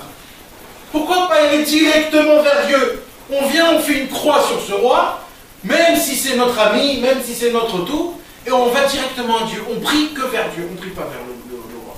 C'était ça en fait la vraie marloquette qu'il y avait entre Daniel et dit Rabbi Nathan que cette marloquette, elle est chaque génération. C'est une marloquette que la Torah, ils expliquent la Torah en te disant, en t'expliquant, en te faisant montrer dans la Torah comme quoi ce qu'il faut faire, c'est de vivre dans la nature et de marcher dans les règles de la nature. Parce que c'est Dieu qui a fait ça, c'est Dieu qui veut ça. La modernisation, elle est comme ça. Maintenant, il y en a un seul. Il n'a que 3 élèves. Que 3 élèves, un seul, Daniel. Il a à peine 35 ans, le mec. Et il vient et il dit non. Non, moi je veux pas. Moi je suis contre tout le monde. Je veux, on va directement vers Dieu. Et il n'y a que Hana Michel Azaya, et grâce à ça, et qu'est-ce qui s'est passé? Cet homme-là, il est allé contre nature. Automatiquement, il se passe avec lui des choses contre nature. On lui fait rentrer dans une fosse avec 1464 lions, affamés pendant 3 jours, et les lions deviennent ses meilleurs amis. C'est ce qui se passe avec eux. Et tout ça grâce à quoi? Parce qu'ils sont partis au contre-nature. Maintenant, pour venir au concret. Est-ce que vous avez compris tout ça? Pour venir au concret. Et ça, c'est important ce que je vais vous dire. Dans ce monde-ci, comment ça se passe? Quand tu veux gérer quelque chose, quand tu veux être le patron de quelque chose, quand tu veux avoir de la puissance, plus tu as d'argent, plus tu as de territoire, plus tu as de personnes, plus tu as des travails, plus tu as des magasins, plus tu es plus fort. D'accord? Plus tu as de propriété, plus tu es encore plus fort. Plus tu as plus d'argent, du pouvoir, tu as beaucoup plus de pouvoir. Et comme ça, tu arrives à régner sur un monde, régner sur le truc. Rabbi Nathan, il nous explique que dans la spiritualité, c'est exactement l'inverse. Dans la spiritualité, plus tu t'annules, plus tu as de pouvoir. Plus tu t'annules, plus tu as du pouvoir. Plus tu t'annules, plus tu as du pouvoir. Et c'est quoi le sommet de l'annulation? C'est quand un homme il arrive à prier. Parce que c'est quoi une prière? Une prière, c'est moi j'ai pas, donc je demande. Moi je suis rien. Voilà. Vous rappelez ce que je vous ai raconté un jour avec David Ameller? À la fin, quand le Mashiach arrive à venir. Quand le Mashiach arrive à venir, il va faire une grande séouda. À la fin de la séouda, Dieu il va donner le kos pour faire le zimoun. Il va donner à Abraham. Abraham il a dit moi je peux pas. Parce que moi je me suis marié, j'ai apporté Ishmaël. Il va donner à Yitzhak. Yitzhak il dit j'ai apporté ça. Yaakov il a dit je me suis marié avec 2 femmes, 2 sœurs, je ne suis pas marié avec 2 sœurs. Et Yosef il a dit moi j'étais en Égypte, tout ça et tout ça. Et à cause de moi Yaakov a venu tout ça. Jusqu'à que David Amelech, un petit rouquin qui vient, il dit ouais, à moi là, le cos il est chez moi. Et comment ça se fait que David Amelech il dit à moi? Ouais, les autres, voilà, ils sont moins que David Améler. Parce que tous, Abraham, Yitzhak, Yaakov, Moshe Rabbeinu, Aaron, tout ça, eux, ils ont mis toute leur force. Donc, comme dans la Torah c'est quoi? Ça veut dire j'ai encore. Ça veut dire il se construit lui-même, Mais David Améler, c'est le seul que lui, il s'est dit quoi? Il dit moi j'ai rien.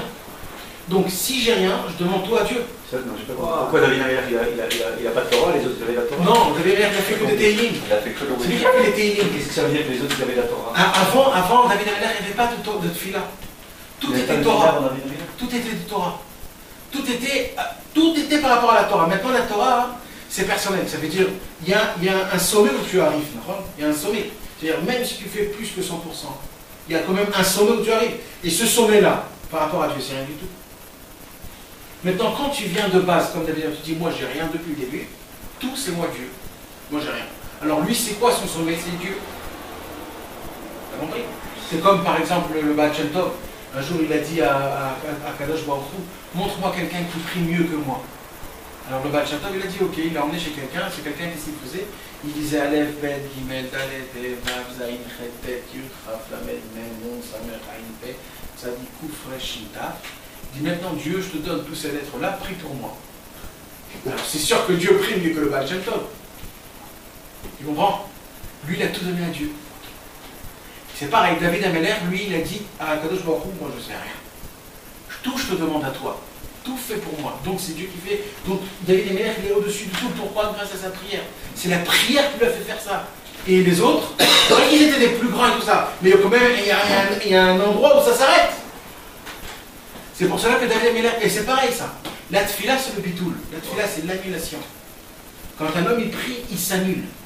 C'est ça la vraie prière. Quand la prière, elle arrive à t'emmener dans un endroit d'annulation. Tu seras avec nous? Moi, je suis complètement derrière. J'étais en train de réfléchir avec Moshe et la bêtise. Là, tu es en train de dire on doit prier. On prie en demandant directement à Dieu. Sans passer par le malheur. Je ne suis pas directement à Dieu. Alors, tu veux le sadique. Oui, voilà, c'est une question parce que. Non, mais c'est souvent cette réflexion de gens qui disent moi je prie. Moi, prier. Moi je prie directement à Hachem. Je n'ai pas besoin du sadique. Moi je demande à Hachem. Je suis un racine d'Hachem. Il n'y en a pas une qui dit ça d'Hachem. Tu passes. On a plein de gens qui disent que Hachem. Tu prends le les fils échangent. Quand il arrive dans le Guéna, quand il arrive dans excuse-moi, vas-y. Les cachères, il faut s'attacher au Tu on dit avant la prière, j'attache ma prière au juste de la génération. Non, mais pourquoi de suite à Hachem? Tu pries, tu pries pas. Pourquoi? Je peux de suite à Hachem. Tu dis à la pourquoi? C'est la question, ça. De suite à Hachem. Pour offrir à Hachem, pas au tzaddik. Non, mais tu prends le cycle. Non, tu n'as pas compris. Pourquoi il faut s'attacher au tzaddik? Pourquoi tu t'attaches au tzaddik? Parce que le tzaddik, il va élever ici, il va élever la prière. Mais pourquoi? Toi, tu peux pas de suite à Hachem? Non, mais attends, vous avez fait un amalgame. Le Nia, là, on est en train. Là, on nous demande de pas aller selon la Teva que Dieu il a créé. Dieu il a créé une Teva et Nathan nous explique que dans cette Teva-là, il y a des tzadikim qui sont venus et qui ont été rockers et qui ont dit qu'il faut servir Dieu à travers cette Teva-là. Il y a une marloquette à chaque génération qu'il y a des tzadikim qui viennent et qui vont complètement contre la nature et qui disent non, Dafka non, il ne faut pas servir Dieu avec la nature, avec l'avancée technologique, etc. Il faut aller tout le temps directement à Dieu. Donc maintenant il se trouve où le tzaddik? Dans ce Nial-là, le tzaddik qui ne rentre pas du tout en considération puisque lui il est hors nature, le tzaddik. Là ce qu'il nous dit, il y a des anges, c'est la nature, ça doit passer par là, il y a un flux. Le flux c'est la pyramide, donc ça passe par là, il y a tel ange, ça passe par là, il donne un maka, et ça passe par sur la main, etc. Lui il te dit, le tzaddik qui vient, ce tzaddik là qui est le tzaddik authentique, ok? C'est pour ça d'ailleurs que c'est le seul, il vient, il te dit, excusez-moi, moi je suis à l'extérieur, vous voyez cette pyramide là? Non, passez directement comme ça. Puis il vient pour te réveiller et te dire, ne passez pas. Ce schéma qu'il est en train de décrire maintenant. Il n'est pas dans le schéma, le tzaddik. Où il est le tzaddik? Mais il est hors schéma. Le tzaddik, c'est celui qui vient te réveiller, qui te dit ne passez plus par cette pyramide. C'est celui qui vient te donner la smarta. Attends, je te dis ne passez plus par cette pyramide, non plus directement à Hachem. Eh bien, je te dis, dans la Torah Aleph du Likuté Tignana, il te dit que la finalité de l'homme, c'est d'être au-dessus des anges. C'est exactement ça. Mais il te dit, mais quand l'homme il arrive à des niveaux comme ça, alors les anges ils le jalousent, ils veulent lui faire du mal. Ben, l'autre tzaddik, c'est comme l'ancien pour Émassieux de fixation changeait. Quand il rentre dans le cadre, tout le monde y vient, il le frappe, il le rend fou, etc. Comme quand mon cher Rabbeinu il est monté pour prendre la Torah, il a eu peur, il lui dit tu t'attaches au trône céleste. Et bien l'autre tzaddik, c'est celui qu'on va aller chez lui et on se protège derrière lui. Et c'est pour ça qu'on attache notre prière à lui. On s'attache, on se cache derrière lui, parce que sinon les anges ils vont se venger de nous. Comment tu veux passer hors nature? Hachem, tu crois, mais. Pourquoi t'as pas de. Moi, une fois, j'ai fait un baril de cachère, ils m'ont vu, c'est comme tu fais le tu fais comme si d'eau chouillotte, comme si tu pries aussi au tzaddik avec le tzaddik, c'est pas Hachem, t'entends pas dessus, dès que tu le pries, après tu es obligé de le passer. Mais non, toi tu te caches. Non, mais le tzaddik comme ça, le rôle, t'as pas compris ce que j'ai dit? Le tzaddik, tu peux arriver à rien. Alors, je veux entendre où il est le tzaddik maintenant, dans ce nouveau schéma qu'on entend, on est en train de parler là. Où il est? Ou comment on le place? Pourquoi on est obligé maintenant du tzaddik? On est obligé de ça. Que sans le tzaddik, on n'a rien. C'est ce que j'avais dit tout à l'heure à Yitzhak. En vérité, cette chose-là, tu peux le faire tout de suite. Ça veut dire Béhémet, Béhémet. Si un homme, il se prend sérieusement et qu'il commence à parler avec Hachem en disant à Ribono Shel Olam, moi je veux passer que par toi, sans la nature de ce monde-ci, parce que je veux être complètement lié à toi, il va se passer en fur et à mesure que cet homme-là va vraiment vivre par rapport à ce que Dieu sent contre nature. Mais le problème, c'est quoi le problème? C'est que est-ce que l'homme, il est prêt à ça? Est-ce qu'on est prêt à ça? Comme je t'ai dit tout à l'heure. Nagid, oui, on est prêt. D'accord, pas du tout prêt, c'est ça l'histoire. Non, mais si on est prêt. L'histoire, c'est qu'on n'est pas prêt du tout. Mais c'est pas ça la question il est où le tzaddik? Mais attends, il va y arriver. L'histoire, c'est qu'on n'est pas prêt. Parce que imagine-toi ce que ça veut dire quoi. Ça veut dire quoi que, par exemple, je veux un verre d'eau et je suis sommaire sur Akadosh Baruch Hu que si Dieu le veut, il me le donnera. D'accord. Vas-y, t'es pas prêt? T'es pas prêt. Alors qu'est-ce qu'il dit Rabbi Nathan? Il dit Rabbi Nathan, le vrai bitoul, la vraie annulation, c'est qui l'a fait? C'est que le tzaddik. Lui, il l'a fait. Lui, il l'a fait pour toi. Ah. Mais lui, il te colle avec lui. il te donne, à travers lui, il te donne la compréhension, le date, que maintenant, ça, Béhémet, tu sais quoi? En vérité, j'ai pas besoin de Coca-Cola zéro. En vérité, c'est plus facile, je préfère l'eau. Et l'eau, ça va se faire, comme par exemple Rabbi Israël Cardonner. Il n'avait pas de manteau pour l'hiver. Alors il est parti dans la forêt, il a dit Ribono Shel Olam, je te dis la vérité, le Choref il commence à venir, et j'ai très froid, j'ai pas de manteau. Alors, une de l'autre. Ou alors tu m'envoies un manteau, ou alors tu me donnes du date que j'ai pas besoin de manteau. Mais tu me laisses pas sans les deux. C'est un des choses que je suis obligé de recevoir. Ça veut dire quoi cette prière? Ou alors, Alpi Ateva, d'après le Mazal, d'après le Malar, tu me donnes mon manteau, comme c'est normal. Ou alors tu me fais faire monter tout de suite derrière Hachem. Que tu me fais faire comprendre du date, tu me donnes du date qu'en vérité, tout ça c'est psychologique, j'ai pas besoin de rien du tout. D'accord? Donc c'est ça que ça veut dire. Ça veut dire en vérité, qu'est-ce qu'il a fait Rabbi Israël Cardonner? Rabbi Israël Cardonner, il est parti dans les deux côtés là. Il est parti même là. Ça veut dire en vérité, le vrai travail, la vraie annulation pour recevoir directement de Dieu, en vérité, ça on n'a pas cette force. On n'est pas encore prêt à vivre vraiment que par Dieu. C'est très bien. Donc le tzaddik, lui, il te connaît, c'est le docteur. Il te connaît, il sait que toi, pour l'instant, ça tu peux pas. Ça tu peux. Alors lui, il va te faire les choses en t'attachant au tzaddik, que lui, il va recevoir tout de Dieu, et toi, tu vas recevoir à travers le tzaddik exactement ce que tu as besoin. Le tzaddik, c'est un filtre. Tu ne peux pas expliquer ça. Tu vas expliquer ça à quelqu'un qui ne sait pas ce que c'est que le tzaddik. Comme nous, par exemple, on est obligé de s'attacher au tzaddik. Comment tu expliques ça à quelqu'un qui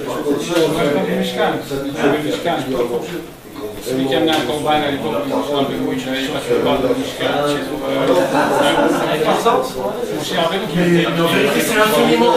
Ça va faire des années, et ça, c'est. Donc, à la fin de tout, ça reste toujours la chose. Parce que le plus haut, c'est Rabbeinu qui est monté, qui a fait il nous donne toujours. Mais c'est sûr que. Ils n'entendent pas parler du salut. Mais je veux dire, c'est normal, on voit. Comme tous ceux qui disent. Normalement, quelque chose ici, ils peuvent être sadiques. C'est un filtre, en fait, c'est un filtre, on ne reçoit pas la lumière. C'est ça. C'est comme les planifiés du temps de Mordechai et Mordechai. J'étais patient, bon, je sais pas. Et c'est pour ça qu'il nous dit Rabbeinu qu'en vérité, d'où viennent tous les problèmes et les malheurs et les misères? De manque de connaissances. En fait, c'est ça. Parce qu'on n'a pas assez de connaissances vers Dieu. On est trop dans le malach et le mazal. On est trop terrien. Je me rappelle une fois, juste un petit raté en passant. Une fois chez moi, il me dit, je sais pas, il y avait un problème. Ouais. Il y avait un problème, oui, sa femme, il était malade, quelque chose. Il est allé voir il y avait un problème. Il est allé voir un possèque, Badass. Il lui a posé une question, je ne sais pas quoi, il a expliqué. Et alors, il lui a dit, mais tu dois aller voir le docteur, tu sais tout. Il a dit, non, je ne veux pas voir le docteur. Il a dit, l'echmipo. Tu n'es pas un bel adam. Comme ça, il a dit, l'echmipo, tu n'es pas un bel adam. Waouh, un possèque, à la fin. Waouh. Qu'est-ce qu'il lui a dit? Il a dit, l'echmipo, tu n'es pas un bel adam. Je ne te parle pas. Je te parle pas. Qui l'a dit ça? Hachima me dit. Un possèque à la fin. Parce qu'il était venu le voir, il lui avait dit, la question, je ne sais pas quoi. Shimon, alors il lui a dit, je ne me rappelle plus quoi. Shimon, il lui a dit ça? Ça veut dire que si Il a demandé. Le possèque, il lui a dit, je ne peux pas se aller voir le docteur, je ne sais pas quoi, comme ça. Shimon, il a dit, oui, mais tu t'attaches au docteur. On va pas voir le docteur. Que lui, il a attaché à la racine. Il a dit, sors d'ici. Laisse-moi. Ça explique dans C'est pas un bel adam. Puisque c'est le tzaddik qui fait ce travail pour toi. Ça veut dire quoi ça? Ça veut dire quoi? Ça veut dire que si tu ne vas pas par la Théba, si tu ne vas pas par la Théba, Il va savoir se donner. il est en mer. Le bête, il n'est pas un bénata, parce qu'il est un malard. Non, Ben là, c'est Yogananu et Tarek. il a dit que pas un bel adam. Sur la Loratson de Dieu, il nous a donné dans nous, puisque c'est dans les films de chez Torah. Je te dis, c'est tout le monde comme ça. C'est tellement le monde à l'envers. En fait, j'ai un rotiard. C'est difficile. Là, il te dit, si tu veux pas, j'ai un rotiard, parce que Hachem leur a donné le réchou, et tout ça, les espoirs, tout ça. Parce que eux, ils sont, d'après le mazal, et le korab, et le malach. Ils servent Dieu comme les Strachamim qui ont servi Dieu au temps de Kélesh. De Daniel. Et qu'ils ont dit, il faut Koresh et il faut se prosterner. Moi, une fois, j'ai dit avec, il y a longtemps, à Gilad Mandrei, je parlais de ça, à l'époque où j'étais très. Je remuais tout le monde encore, il y a très longtemps. Et il y avait des Chachamim là-bas, tu sais, à Gilad Mandrei, ils étudient des titres très forts et tout. Enfin, il y en a un, on a parlé dehors, je sais pas quoi. On parlait de Rambam, parce que justement, on parlait de médecins, tout ça et tout, je disais qu'on va pas, Rabbeinu, on va voir. J'avais pas peur de parler. Il me dit, mais Rambam, tout ça, Rambam. Je dis, ben nous, on va pas seulement selon Rambam, Rabbi Nachman, il dit pas tellement.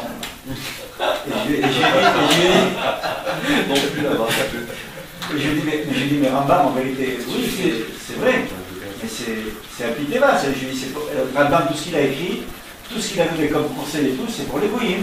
Comme ça, je dis, puis c'est pour les goyim, c'est pas pour nous. C'est vrai, c'est un pitéva. Rambam, c'est un pitéva, je ne l'ai pas compris. À l'époque, j'étais papa. J'ai dit, mais c'est pour les goyim. C'est pour les goyim, non? C'est pour les goyim, bien sûr, c'est pour les goyim. Non, mais tu l'as dit la fois. C'est pas pour nous. C'est pour son T'auras un lèvre, il parle de ça. Pour le roi du Maroc. C'est pour les goyim. C'est pas pour nous? Mais non, on ne se guérit pas avec ça encore. Il te dit, nous, on passe par-dessus. On se guérit avec la C'est pas pour tous les juifs. Le marché, pour les juifs, bien sûr, c'est pour les juifs. Non, mais il y a des juifs qui vont servir Dieu différemment, David. Parce qu'ils ont un niveau où ils sont un pitéva. Non, parce que c'est comme ça que Dieu qui les sert. Non, pas du tout. Il dit Ah, mais là, c'est pas là qui parle. il donne la vie au malach, et le malach, il donne la vie. Et moi, et le mazal, il donne la vie à la plante. Il donne la force de guérir. Et moi, C'est tout à fait, c'est bien de ça. je pense que, je sais pas pourquoi, mais je pense que. Non, C'est dans la Torah. Je pense, mais c'est ma tête à moi, je n'ai pas de détails. Pourquoi Rabbeinu n'a pas été chez Rambam quand il est venu en Israël? Il n'a pas été sur le tombe de Rambam. D'accord, Rambam il n'a pas été. Je me suis dit peut-être que parce qu'à cause de ce Rambam, à cause de toutes ces halachot et tous ces trucs sur les réfouates et tout ça, hein? Non, à cause des halachot, de Rambam, de tout ça, de tous ces guérisons et tout, ça fait une très très grande déviation au niveau de c'est des gens qui croient c'est une grande déviation. C'est une chute. Rabbeinu il parle du Mishneh Torah. Rabbeinu il parle que du guide des égarés. Il dit que seulement le guide des égarés, il ne faut jamais le lire. Il ne faut pas s'en occuper. Mais le Mishneh Torah, hormis les trucs des mazalot et des korban, alors rien qu'à cause de ça, il a pas il a été lu chuté. extraordinaire. À cause de ça, il a pas chuté. Moi je crois que c'est plus haut ça. Moi je crois peut-être que Mastam, il faut qu'il a dit. On ne dit pas pourquoi. Il n'a pas été bon non plus Rabbi Akiva. On ne dit pas pourquoi. Non, mais c'est écrit spécialement. Pour découvrir, c'est un truc, non? C'est quoi il fait? J'ai vu qu'il veut la fait avec la banane, quoi. Ah ben ouais. Oui, d'accord. Oui, non, je me trompe, je sais pas. Quoi que tu vois, ça De quoi, de quoi? Donc tu sais, je vois que non, mais je sais pas, je pense. Faut pas bouger. Et tout le monde entier, tout le monde juif de la Torah, toute la Torah, ils suivent Rambam. Mais c'est une grande erreur. Mais Baba de marcher, Baba Mais de pour marcher. faire Pidion, eux ils font pas comme ça, ils ne pas comme ça. Eux ils disent non, il faut aller chez le docteur. Il faut aller chez le docteur. Moi je te demande une question, si tu pries et tout ça, et après quand tu finis de prier, tu prends un marche. Tu marches, tu marches pour un truc, le Rambam il dit quoi, c'est un très grand problème, c'est-à-dire on va marcher. C'est un problème parce que c'est un problème des moulins. C'est un problème que la mettre dans le docteur, la mettre dans les sortes de. Si quelqu'un il fait comment j'ai dit il n'avait pas dans la chaîne. Si quelqu'un il fait comment j'ai David, il y a des marloquettes entre les tzadikim. On le sait. Et Rabbeinu nous a donné un conseil par rapport aux marloquettes entre les tzadikim authentiques. On ne peut pas rentrer dans. On parle pas des tzadikim. J'en avais parlé avec. Tzadikim authentiques, chacun c'est des tzadikim authentiques. Chacun ils ont servi, ils ont servi. Pour Shulchan Aruch, il y a Rabbi Israël, il y a écrit qu'il faut aller chez les docteurs, donc Shulchan Aruch, tout ça. Il était très mal sur moi. J'ai compris qu'on était. Je pense que j'ai compris, hein. C'est que tu peux pas bouger de la tu peux pas faire ça. Tu peux pas faire. Tu peux aller avec des. Tu peux avoir des grandes asagotes et tout ça.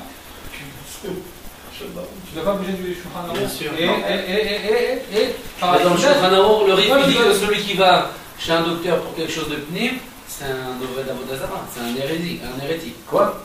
Le Rif, il dit dans le Shulchan Aruch que celui qui va voir un docteur pour guérir dans quelque chose de pnimi, il est nikra hérétique, il est nikra koffer. Je me trompe pas, n'est-ce pas? Attends, fais attention. Jamais entendu. Israël, fais attention parce qu'il y avait cette nagala. Il y a la nagala. C'est-à-dire la nagala que nous, c'est-à-dire que toi tu vas, avec ta chaîne, tu pries, tout ça. C'est un problème avec un trou. Mais malgré tout, on est compris. Je voudrais quand même dire deux, trois petits mots sur le sujet qu'on avait parlé. Le Rambam, si je peux dire aussi, sur les Baba de prier, et si quelqu'un maintenant il fait que manger des trucs qui sont hyper pas bien. Après, il n'y a aucun cas, il fait que manger, je suce des bonbons et tout ça, des chewing-gums et tout ça. Et après, il dit, non, je vais pas de carrière, je vais pas chez le Rofeshida. Des trucs comme ça. Il dit, j'aime pas de manger tout et tout ça, et après, je prie. Il n'y a aucun truc qui va pire de ne pas manger des trucs qui sont basiques et tout ça. Je connais quelqu'un à côté de la Yeshiva, du Rav Pinto, que le Shabbat, il mangeait tous les Shabbats pendant des années 46 œufs. 46 œufs. Dans leur famille, dans le tchouk, ils mettaient 46 œufs. Chaque Shabbat, il les mangeait.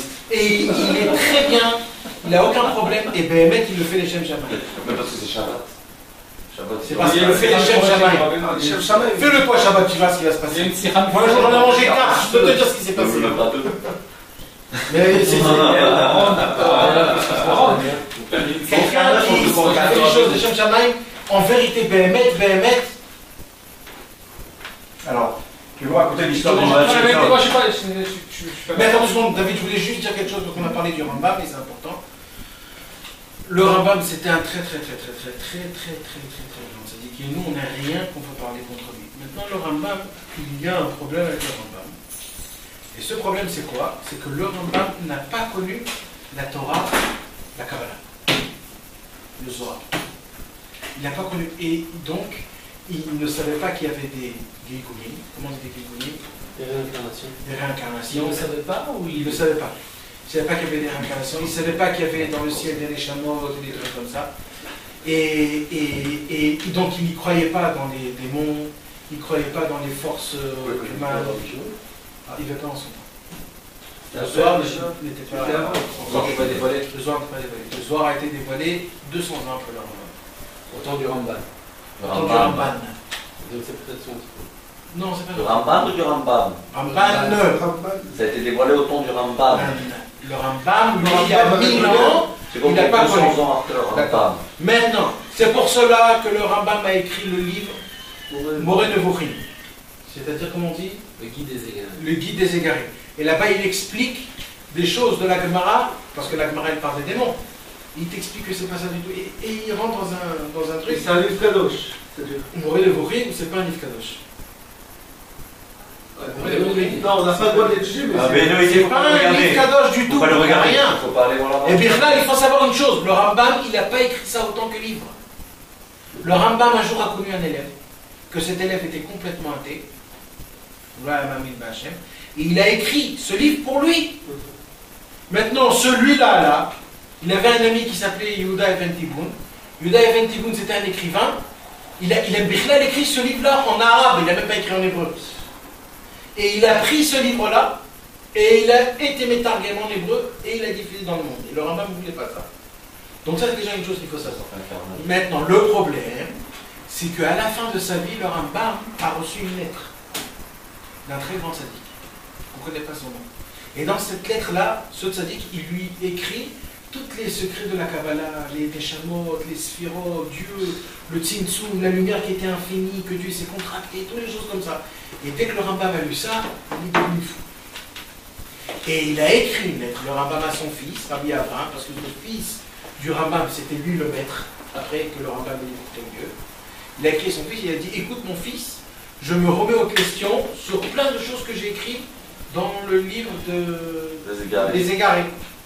Et c'est pour cela, je t'en supplie, ne prends pas ce livre truc, ne fais pas ça, et plein de choses il écrit dessus, et il a dit, et je me remets depuis le truc. Maintenant le problème c'est qu'il était déjà trop vieux, et qu'à cause de ça, ça ne s'est pas diffusé.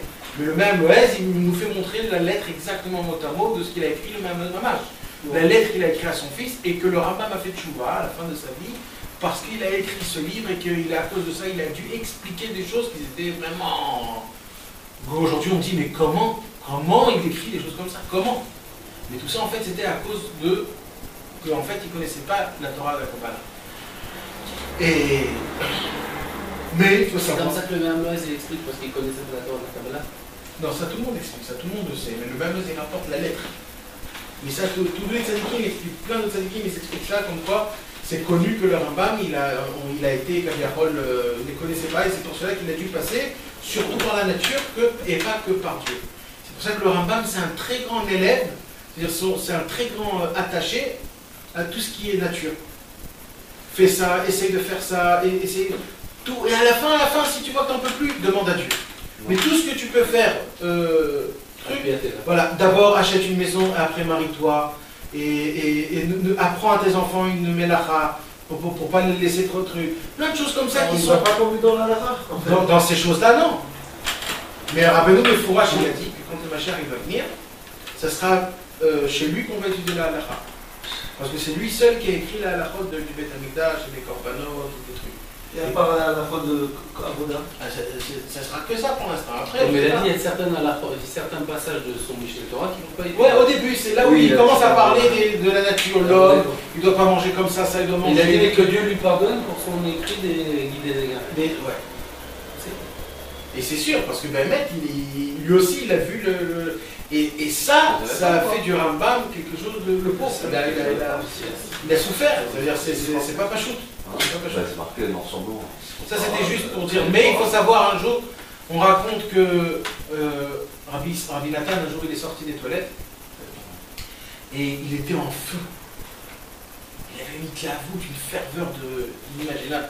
Il a fait un Shariatzar comme jamais de sa vie on a vu quelqu'un faire un Shariatzar. En criant, tapant des mains, Shariatzar, arrête la dame. Et juste à côté, il y avait deux personnes qui parlaient du Rambam. Comme quoi le Rambam, c'est des trucs, tout ça.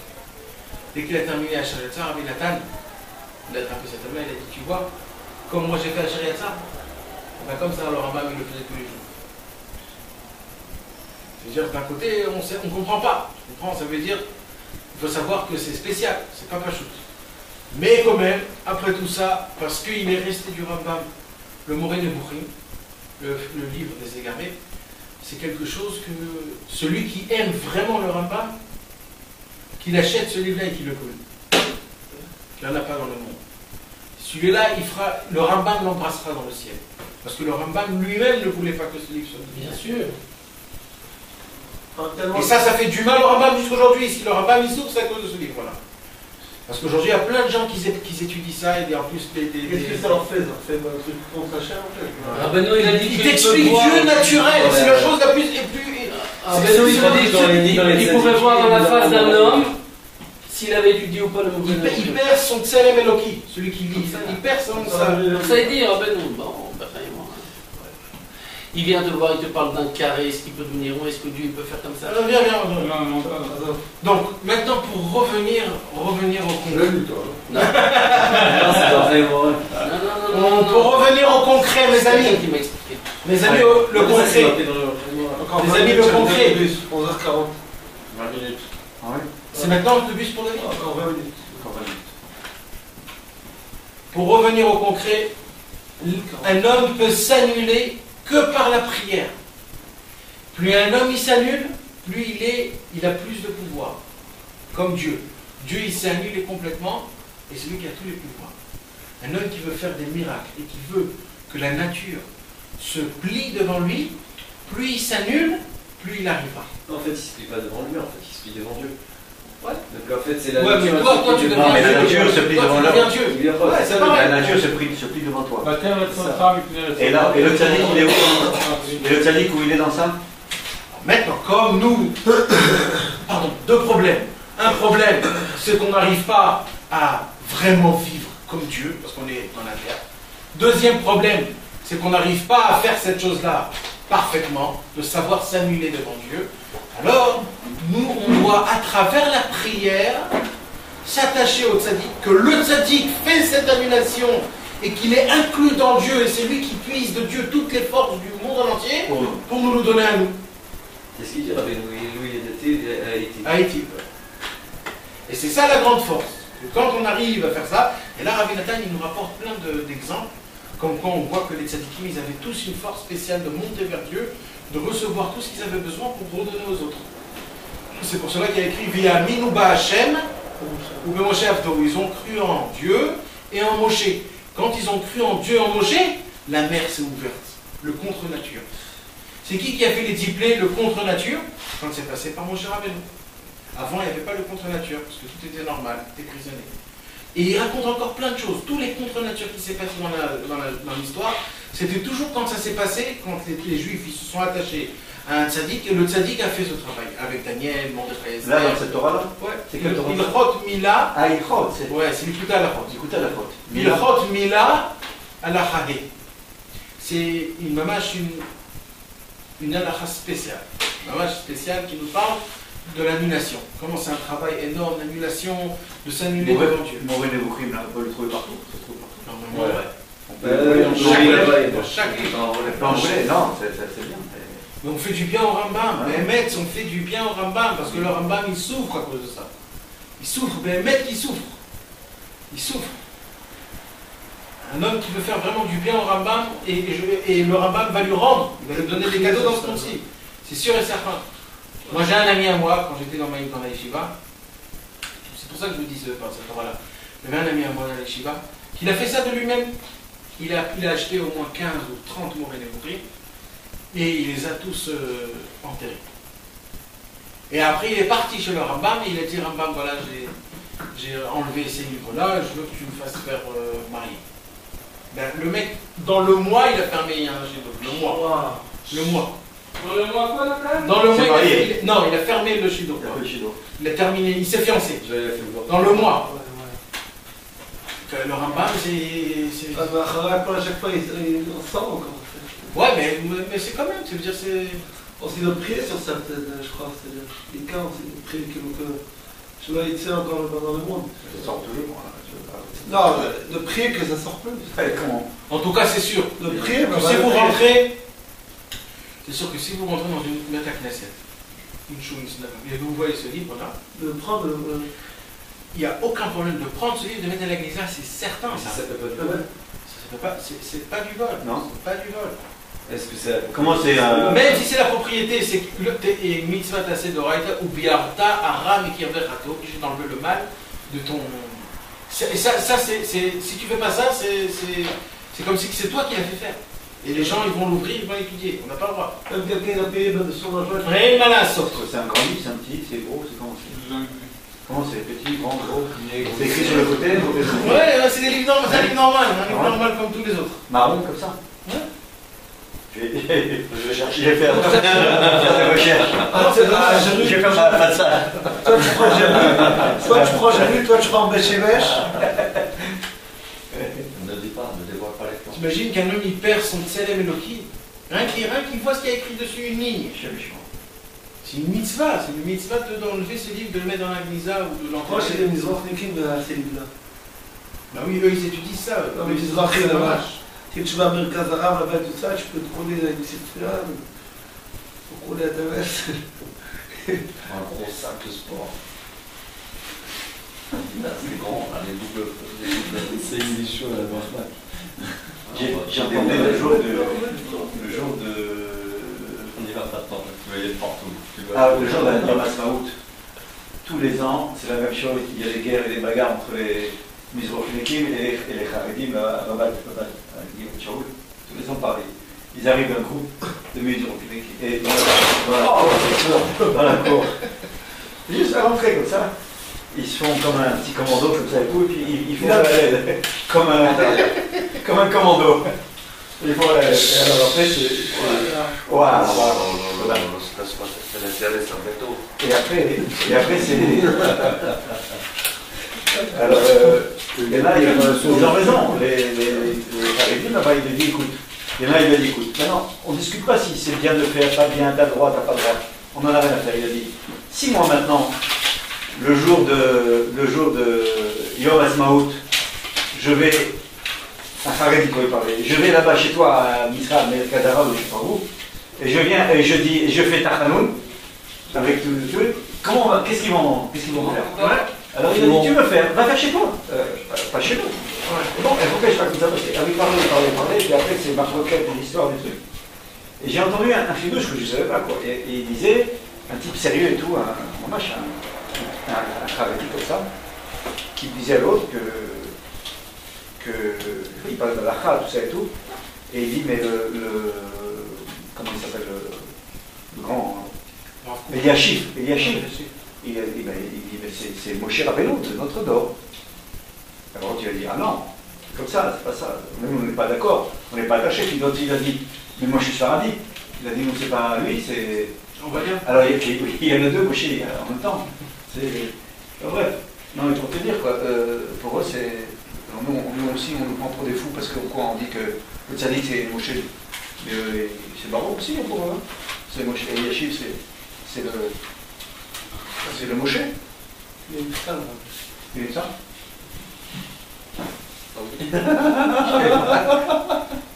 Pardon? M'entendez? Non. Les Aradim, ils disent que Rabbi Eliashib, c'était Moshe Rabbeinu. C'était? Non, mais j'ai vu des.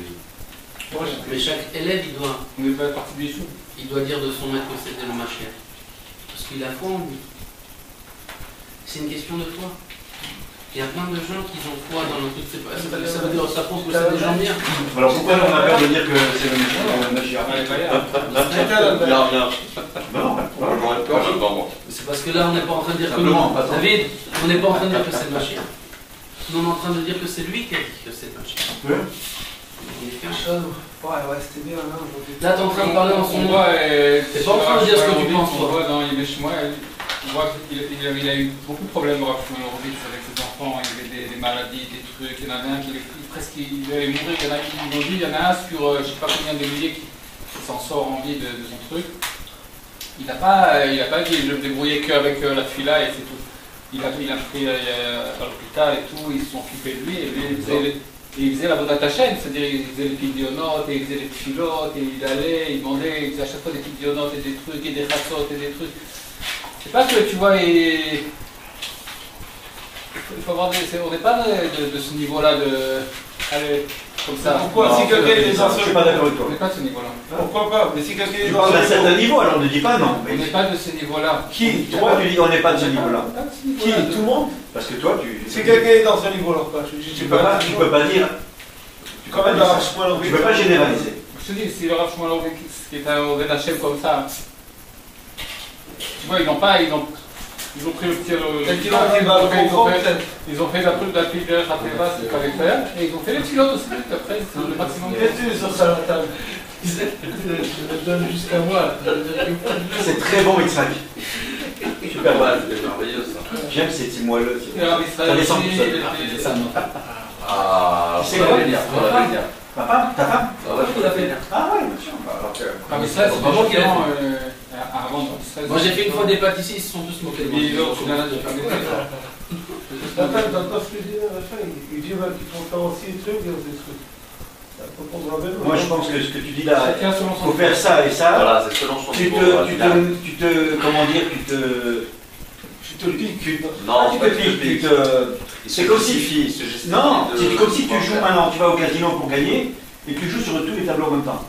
Tu gagneras rien du tout parce que tu mets tous tes pions et si tu gagnes, Tu sais que tu remets. tu peux pas jouer sur tous les tableaux. Ouais. Avram Cohen le Grand, Exact. lui quand il était le pauvre malade, Oui, en fait, tu fais des ventes. eh ben, tu sais comment il s'en est sorti de sa maladie? Je vais te demander, tu le racontes. Hein? Là, j'ai dansé. Non. C'est sûr qu'il a fait plein de choses, donc moi je peux pas dire c'est quoi exactement. Il y a tous les rabbins Il y a eu des pour lui, pilotes, il y a eu- parfois, je me rappelle, j'étais là. mais on peut dire que la majorité de sa guérison, c'est que tout ce que le docteur lui disait de faire, il faisait l'inverse. Tout. Le docteur dit, tu sais, écoute, si tu opères pas ton œil, c'est terminé, c'est foutu, il n'y a plus rien. T'as entendu, il s'est sauvé chez Rabbi Shimon. Et il se sauvait à Ouman, il se sauvait chez Rabbi Shimon. Tout ce que les docteurs lui disaient de faire, le mec il faisait l'inverse. Tout, mais. Et même les Achayot sont lui, il dit, mais Avram, t'as roté la moute? Moi, t'as roté la moute? Et il disait, là, Anilo, il ouvrait les télim, il disait quelque chose, il dit, non, David avait l'air à mardi chez l'autre. Il est fou! Et ce mec-là, il avait le Lokimi. Hein? Ouais, il est à l'hôpital, il a fait. Mais tout, il a rien fait. Ça veut dire, il a fait des trucs, il a commencé la chimie, après il a arrêté en plein milieu. C'est pas qu'il a. C'est la saga. Et en tout cas, je peux te dire une chose. Après beaucoup de temps, et ça il m'a raconté, après beaucoup de temps, il est revenu chez dans le Betrolim. Et il y avait son docteur qui s'occupait de lui, qui était en train de parler avec un autre docteur. Il lui disait, écoute, à quelqu'un d'autre dans le téléphone, il dit, écoute, t'es malade, c'est terminé, il n'y a plus de... C'est terminé, il te reste 2-3 mois, on va kiffer, il n'y a plus rien à faire. Et d'un coup, le docteur, il voit Avram. Il dit, attends, Ama, je connais Sral. T'amin, à quoi il y a de cette. Il a dit, si celui-là, il s'en est sorti, toi aussi tu peux t'en sortir. Parce que lui, il a vraiment, c'était de la folie. Mais de la folie. Donc Béhémet, c'est vrai qu'il était à l'hôpital et tout ça, mais